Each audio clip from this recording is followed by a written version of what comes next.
अस्सलाम वालेकुम dear students. उम्मीद करता हूँ सब ठीक ठाक होंगे और खैरियत से होंगे। वेलकम करते हैं आपको एक नई वीडियो में। इस वीडियो में हम डिस्कस करेंगे कि IG1 की जो क्लोजिंग इंटरव्यू होती है वो उसमें कौन से क्वेश्चन पूछे जाएंगे और आपने आंसर किस तरह देना है। जैसे कि अ, आजकल इंटरव्यू की वजह से ज़्यादा स्टूडेंट फंस रहे हैं इसमें। वो पेपर तो अच्छा कर लेते हैं लेकिन उनको फिर इंटरव्यू में नहीं पता होता कि क्योंकि मैनी ऑफ लर्नर्स जो है ना, लर्निंग पार्टनर जो है वो इंटरव्यू के हवाले से इतना ज़्यादा गाइड नहीं करते कि इंटरव्यू किस तरह लिया जाएगा आपसे।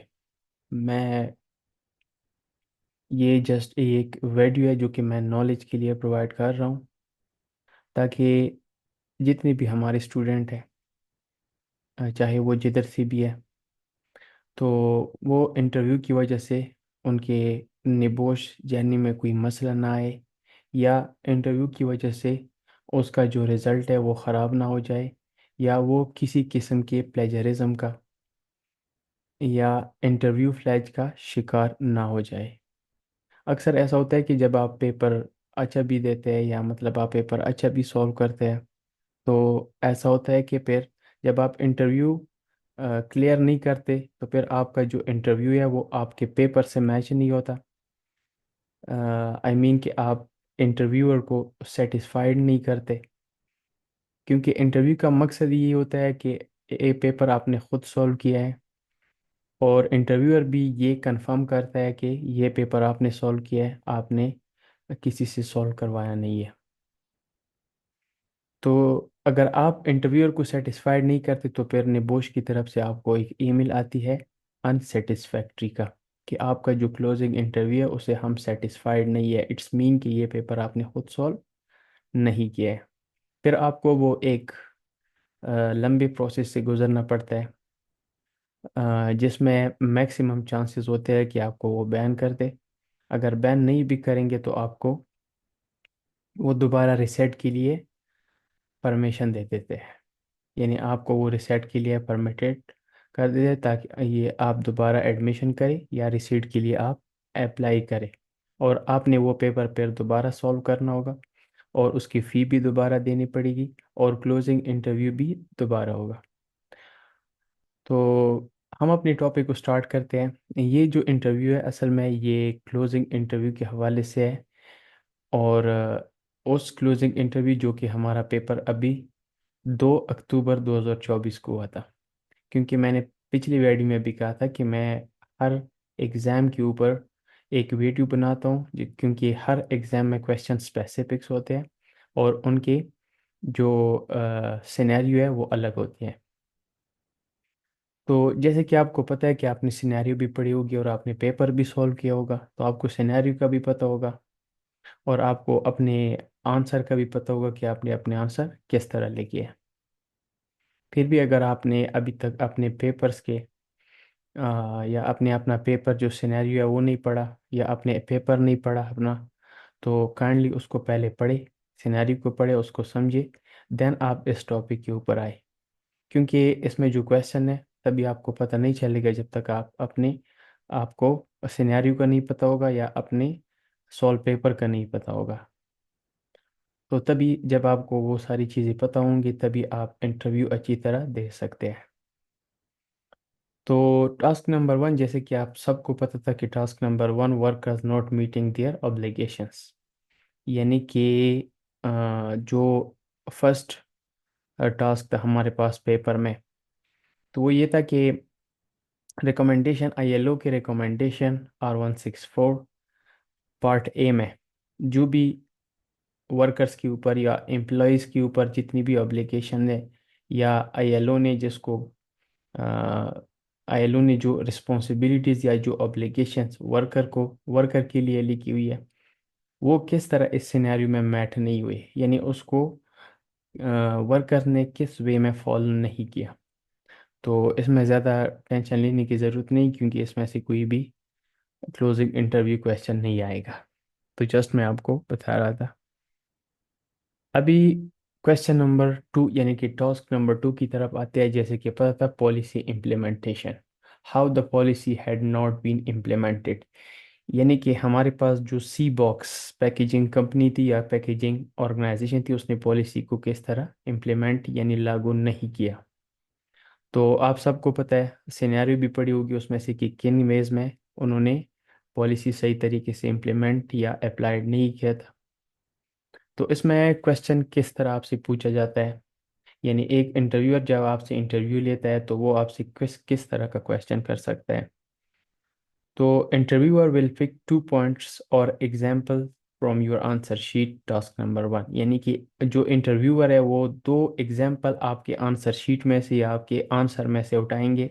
यानी कि आपकी टास्क नंबर 1 जो आपने सॉल्व किया है उसमें से 2 एग्जाम्पल उठाएंगे। जैसे कि मैंने 2 एग्जाम्पल यानी एग्जाम्पल के तौर पर मैंने 2 पॉइंट पिक की है। फॉर एग्जाम्पल अगर इंटरव्यूअर इस तरह के 2 पॉइंट आपके आंसर शीट में से उन्होंने पिक किए, जैसे कि नंबर 1 है failure to prevent accident, lack of accident investigation, ये 2 पॉइंट मैंने एग्जाम्पल के तौर पर लिए। अगर इंटरव्यूअर आपके पेपर में से, क्योंकि आपने तो क्वेश्चन नंबर 2 यानी कि टास्क नंबर 2 पूरा पढ़ना है, तभी आपको पता है। ये तो मतलब लाजमी तो नहीं है कि यही 2 क्वेश्चन यही 2 आंसर आपने लेके होंगे या यही 2 आंसर इंटरव्यूअर भी उठाएंगे। तो वो मतलब रैंडम कोई भी पॉइंट या कोई भी एग्जाम्पल उठा सकता है। यानी कि दो कोई भी एग्जाम्पल वो पिक करता है तो आपने उसको किस तरह आंसर देना है। जैसे कि एग्जाम्पल के तौर पर मैंने दो ये इधर उठाई है या मतलब मैंने पिक कर दी है 2 एग्जाम्पल अपने आंसर शीट में से। मैं ये इंटरव्यू इस तरह रिकॉर्ड कर रहा हूँ जैसे कि मैं एक स्टूडेंट हूँ, एज अ स्टूडेंट मैं ये इंटरव्यू रिकॉर्ड कर रहा हूँ। जैसे कि मेरे आंसर शीट के कोई टास्क नंबर 1 में से इंटरव्यूअर ने 2 पॉइंट्स उठाई है या 2 पॉइंट्स पिक की है, failure to prevent accident, lack of accident investigation. तो फिर वो क्वेश्चन किस तरह का, which one would you prioritize for improvement and why. कि इन 2 एग्जाम्पल में से आप किसको प्रायोरिटाइज करते हैं, किसको प्रायोरिटी देते हैं, या कौन सा इम्पोर्टेंट है फॉर इम्प्रूवमेंट इम्प्रूवमेंट के लिए, एंड वाई और क्यों इम्पोर्टेंट है। तो आपने आंसर किस तरह देना है। जैसे कि मैं इसमें से दो में से मैं एक पिक करता हूँ, जैसे कि मैं प्रायोरिटाइज करता हूँ या मैं इम्पोर्टेंट देता हूँ या मैं समझता हूँ कि ये इम्पोर्टेंट है। तो मैं उठाऊंगा first one, I would prioritize failure to prevent accident. Why? Because preventing accident is the core goal of any safety program, and multiple accidents suggest a serious gap in risk management and hazard control. Addressing this issue directly impact worker safety, legal compliance, and the overall safety culture, reducing the likelihood of injuries before they occur. Once effective prevention is in place, it will be easier to focus on improving secondary issues like investigation process.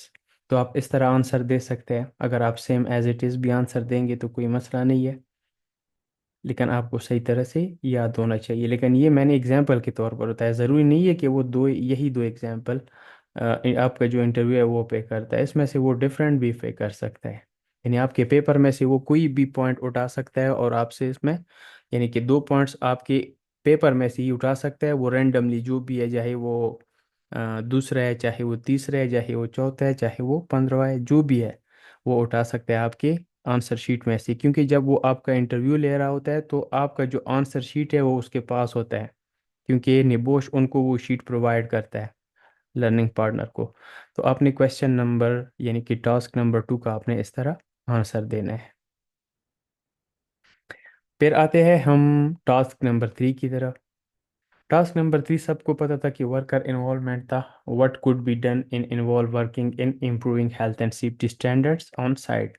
अच्छा, ये question में हम deep में इसलिए नहीं जा सकते क्योंकि क्वेश्चन को अगर हम एक्सप्लेन करना स्टार्ट कर देंगे तो बहुत ज़्यादा वीडियो लंबी हो जाएगी। अभी हमारा जो फोकस है वो जस्ट इंटरव्यूज़ यानी क्लोजिंग इंटरव्यू के क्वेश्चन पर है। वो आपको खुद पता होगा कि उसमें क्वेश्चन किस तरह था और आपने किस तरह सॉल्व किया है उनको। तो इंटरव्यूअर विल आस्क, इसमें पॉइंट्स कोई नहीं उठाएगा, वो जस्ट वो पूछेगा। किस तरह पूछेगा कि why do you think workers could help you with risk assessment. यानी कि हम अगर रिस्क असेसमेंट बनाते हुए या रिस्क असेसमेंट की प्रोसेस में वर्कर्स को यानी एम्प्लॉयज़ को अगर हम इन्वॉल्व करते हैं तो वो किस तरह हमें मददगार साबित हो सकती है या हेल्पफुल साबित हो सकती है। तो आपका आंसर इस तरह होना चाहिए, जैसे कि मैं जस्ट एक एग्जांपल दे रहा हूँ। ये आंसर EXA मैंने इसलिए लिखा है कि ये एक एग्जांपल आंसर है। आप खुद से भी ऐड कर सकते हैं जिस तरह आपने पेपर सॉल्व किया है। जैसे कि workers can be invaluable in risk assessment because they have first hand knowledge of the task. क्योंकि अगर हम मैं अगर सिंपल वर्ड में बता दूं कि हम अगर वर्कर्स को या एम्प्लॉयज़ को रिस्क असेसमेंट प्रोसेस में, यानी कि जब हम रिस्क असेसमेंट बनाते हैं तो बनाते वक्त अगर हम वर्कर्स को इन्वॉल्व करते हैं तो वो हमें मतलब वैल्यूएबल इंसाइट्स देती है। यानी कि मतलब उनकी, क्योंकि वर्कर्स को ही पता होता है ना कि उनको उनको कौन सी प्रॉब्लम्स को वो फेस कर रहे हैं या कौन सी प्रॉब्लम्स का वो सामना कर रहे हैं। तो वो हमें वैल्यूएबल इंसाइट्स प्रोवाइड करती है। जैसे कि उनकी फर्स्ट हैंड नॉलेज होता है ऑफ द टास्क, क्योंकि टास्क तो वर्कर्स ही परफॉर्म करते हैं, उनको पता है कि किस चीज़ में हमें प्रॉब्लम है या किस चीज़ में खतरा है। या इक्विपमेंट्स जो वो यूज़ करते हैं। एंड पोटेंशियल हैज़र्ड, ये जस्ट वर्कर्स को ही पता है कि उधर पोटेंशियल या पॉसिबल हैज़र्ड्स क्या है या इक्विपमेंट में कौन सी मतलब कौन सी फॉल्ट्स है उसमें, जो कि मतलब एक्सीडेंट की बायस बन सकते हैं। तो आपका आंसर इस तरह होना चाहिए कि मतलब potential hazard they they face daily. मैं जैसे कि मैंने आपको बता दिया कि मतलब डेली जो टास्क होता है वो वर्कर नहीं परफॉर्म करने होते, उनको ही पता होता है कि साइट में क्या प्रॉब्लम है। Simple. Their insights can help identify a risk that may be overlooked by management। यानी वो insights भी वो प्रोवाइड करते हैं, यानी उसमें भी उनको मैनेजमेंट को हेल्प होती है जब हम रिस्क असेसमेंट बनाते हैं। क्योंकि उनको उन रिस्क का भी पता होता है ना जो कि मैनेजमेंट ने नहीं देखे होंगे, या मैनेजमेंट को उनका सामना नहीं हुआ, या मैनेजमेंट ने उनको इग्नोर किया है। और safety personal, additionally, involving worker in their process promotes a sense of ownership and accountability for safety measures, increasing the likelihood that safety protocols or procedures will be followed and maintained effectively. Their perceptions also fosters a culture of open communication where hazards are more likely to be reported and addressed। यानी कि हमें इस तरह, अगर हम risk assessment process में workers को यानी कि एम्प्लॉयज़ को जब हम इन्वॉल्व करते हैं तो वो हमें इस तरह हेल्पफुल साबित हो सकती है, या हमें मदद मिल सकती है इसमें कि हम जब रिस्क असेसमेंट बनाते हैं। क्योंकि रिस्क असेसमेंट क्यों बनाते हैं, उसको हम उसमें हम रिस्क को असेस करते हैं, उसके ऊपर उसको कंट्रोल करने की कोशिश करते हैं हम। रिस्क असेसमेंट जो डॉक्यूमेंट होता है वो इसलिए बनाया जाता है कि साइट में जितनी भी हैजर्ड है या जितनी भी खतरात है या जितनी भी रिस्क है उनको हम एडवांस में कंट्रोल करते हैं, ताकि वो फ्यूचर में किसी एक्सीडेंट का बायस ना बने। तो फिर इस तरह हमें ये इन्वॉल्वमेंट हेल्पफुल साबित हो सकती है वर्कर्स की। तो आई होप कि आपको इसका भी समझ आया होगा। अब हम चलते हैं नेक्स्ट। अच्छा, नेक्स्ट जो टास्क नंबर 4 है इंडिविजुअल फैक्टर, इसको हम डिस्कस नहीं करेंगे क्योंकि इसमें इनमें से कोई भी क्वेश्चन क्वेश्चन टास्क नंबर 4 में से कोई भी क्लोजिंग इंटरव्यू का क्वेश्चन नहीं आएगा। अब हम आते हैं टास्क नंबर 5 ए पार्ट की तरफ। ये सेकंड पार्ट नहीं है, ए पार्ट है। ये तो सबको पता है कि रिस्क असेसमेंट के हवाले से था ये। कमेंट्स एंड व्हाट, इसमें दो पार्ट्स है, एक जो पार्ट था ए था, दूसरा पार्ट जो है वो बी है। अच्छा, ए में से पॉजिटिव ऐसा पॉजिटिव एस्पेक्ट्स थे यानी पॉजिटिव फीचर्स थे या अप्रोच थे, या दूसरा जो बी था उसमें नेगेटिव। इसमें जो क्लोजिंग इंटरव्यू में जो क्वेश्चन आ रहे हैं वो ए में से आएगा, यानी पॉजिटिव एस्पेक्ट में से आएगा या पॉजिटिव फीचर्स में से आएगा। तो किस तरह आएगा? Interviewer will pick one example और point from your answer sheet. जिस तरह की क्वेश्चन नंबर या टास्क नंबर 1 में हमने डिस्कस किया कि एक इंटरव्यूअर उसमें से दो एग्जांपल उठाएंगे, वो क्वेश्चन नंबर 1 इसमें से क्या करेंगे कि वो आपकी answer sheet task number 5 part A में से जस्ट एक ही, वो रेंडमली कोई भी उठा सकता है, यानी कोई भी वो पिक कर सकता है। जैसे कि मैंने इधर एक एग्जांपल, यानी इंटरव्यूअर ने अगर एग्जांपल उठाया तो मतलब मेरे आंसर शीट में से मैं एज अ स्टूडेंट बना रहा हूँ डेली इंस्पेक्शन। यानी कि इंटरव्यूअर ने पूछा कि आपने इधर लिखा हुआ है daily inspection, the PM conducted daily inspection in factory 1 engaging with workers to promote health and safety and discuss potential risk which demonstrate some level of proactive risk management। यानी कि अगर वो उसने उठा लिया ये वाला, मैं एग्जांपल के तौर पर कह रहा हूँ कि अगर इंटरव्यूअर ने दिल्ली इंस्पेक्शन वाला पॉइंट उठा लिया तो अब पूछेगा किस तरह की, why was that important to you, कि ये आपने लिखा है और इसकी क्या इंपॉर्टेंस है या आपके लिए ये इम्पोर्टेंट क्यों है।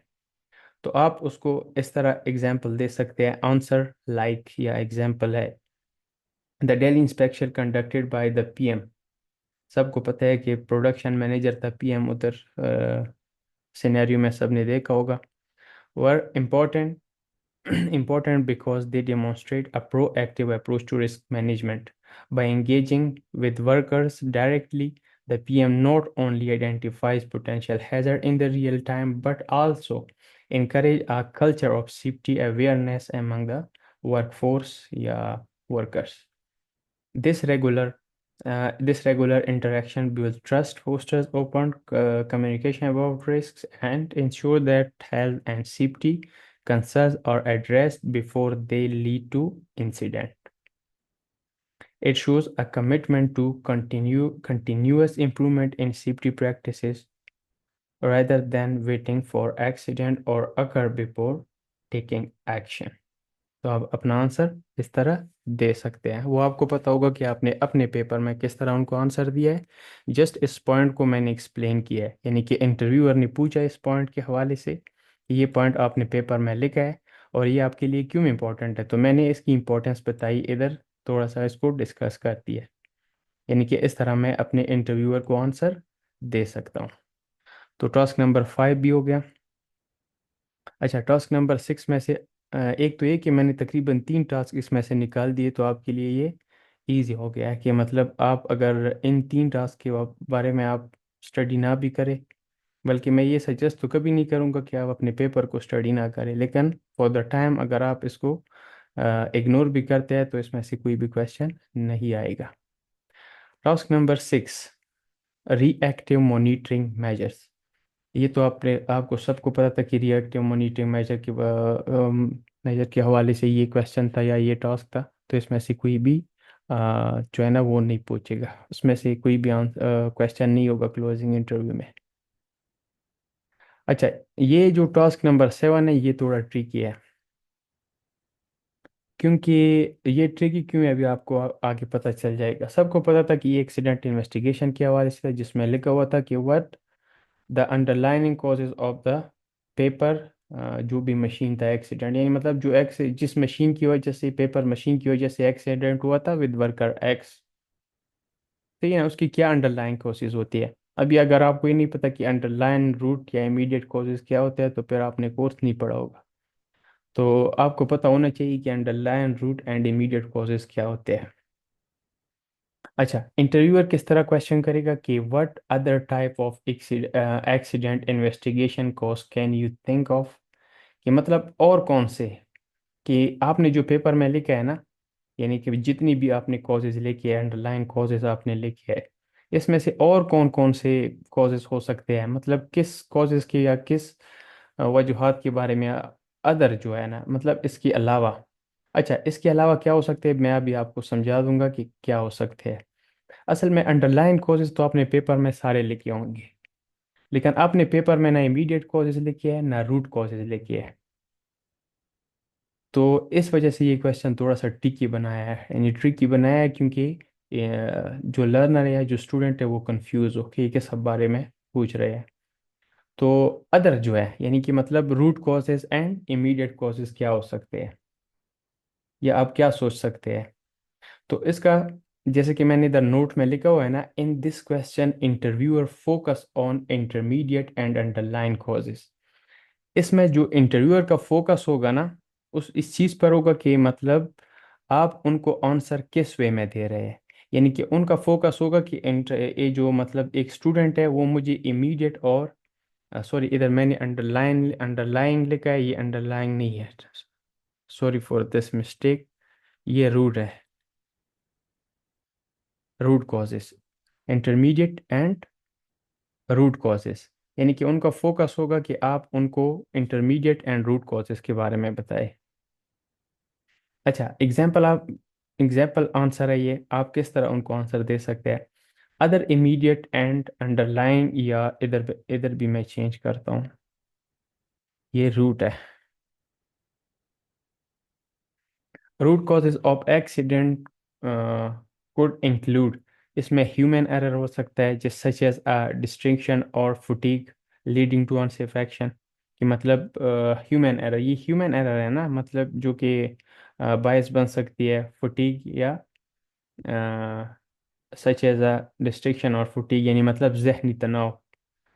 ये human error leading to unsafe action, जिसकी वजह से एक जो वर्कर्स होगा तो वो अनसेफ एक्ट करेगा जब वो एक्टिविटीज़ परफॉर्म कर रहा है। तो फिर इसके बाद है एंड, अनसेफ वर्क प्रैक्टिसेस हो सकती है, मतलब कि इमीडिएट और रूट कॉजेस वेयर शॉर्टकट्स और improper methods और routinely used।